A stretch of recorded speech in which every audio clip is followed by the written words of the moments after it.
حضور سے پیار کرنے کا تقاضا کیا ہے؟ کیا ہم صرف دعوی محبت کریں تو صرف یہ پیار کی صداقت کی دلیل ہے، یا کہ پیار کوئی عمل بھی ہم سے مانگتا ہے؟ اللہ کے محبوب کی ایک حدیث سنیں جس کو امام بہقی نے شعب الایمان میں لکھا، اسی روایت کو صاحب مشکات نے بھی نقل کیا۔ اللہ کے محبوب وضو کرنے بیٹھے تو صحابہ حضور کے وضو کے پانی کو زمین پر نہیں گرنے دیتے، وہ پانی کو اپنے ہاتھوں پہ لے لیتے اور منہ پہ مل لیتے، اور جس کو پانی میسر نہیں ہے وہ ان گیلے ہاتھوں سے ہاتھ مس کر کے اپنے چہرے پہ مل لیتا۔ جنہ اکھیاں دل بر ڈٹھا او اکھیاں ہی تک لیاں، تو ملیوں تا ساجن ملیا ہن آساں ہی لگ رہی۔ جن کو پانی نہیں ملتا وہ گیلے ہاتھوں سے ہاتھ مس کر کے اپنے چہرے پہ مل لیتے ہیں۔ آقا کریم نے جب صحابہ کے محبت کے اس امٹتے ہوئے منظر کو دیکھا، کہا ما یحملکم علی ھذا، صحابہ اس منظر پر، اس چیز پر تمہیں کس چیز نے ابھارا ہے؟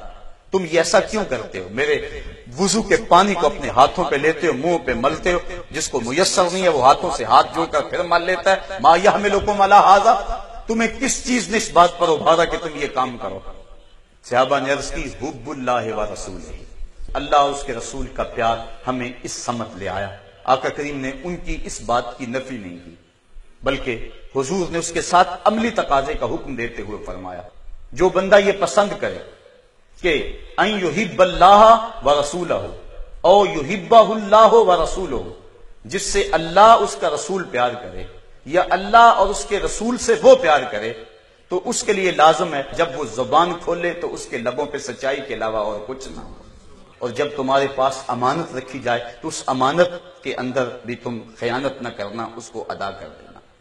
اور تیسرا فرمایا ہمسائے کے ساتھ وہ اچھا سلوک کرے، تو آقا کریم نے فرمایا کہ یہ تین چیزیں بھی محبت کے ساتھ جمع کر لو، یعنی محبت عمل کا تقاضا کرتی ہے۔ اگر ہماری محبت عمل سے خالی ہوگی، اگر ہم نے اپنی چھاتی پہ نقش نالین تو سجا لیا لیکن حضور کے نقوش پاک کو چھوڑ دیا تو ہماری محبت ناقص ہوگی، کامل نہیں ہوگی۔ محبت کامل تب ہوتی ہے جب اس کے ساتھ اطاعت جڑ جائے، جب اس کے ساتھ فرما برداری جڑ جائے۔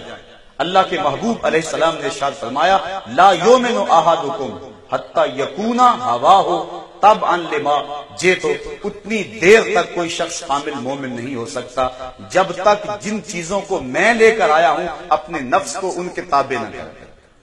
شریعت کے جب تک اپنے آپ کو تابع نہیں کر دیتا اتنی دیر تک فرمایا وہ محبت میں کامل نہیں ہو سکتا ہے۔ اور صحابہ نے اپنے آپ کو شریعت کے مطابق ڈھال دیا اور آقا کریم کی رضا کو ہر شے سے مقدم رکھا۔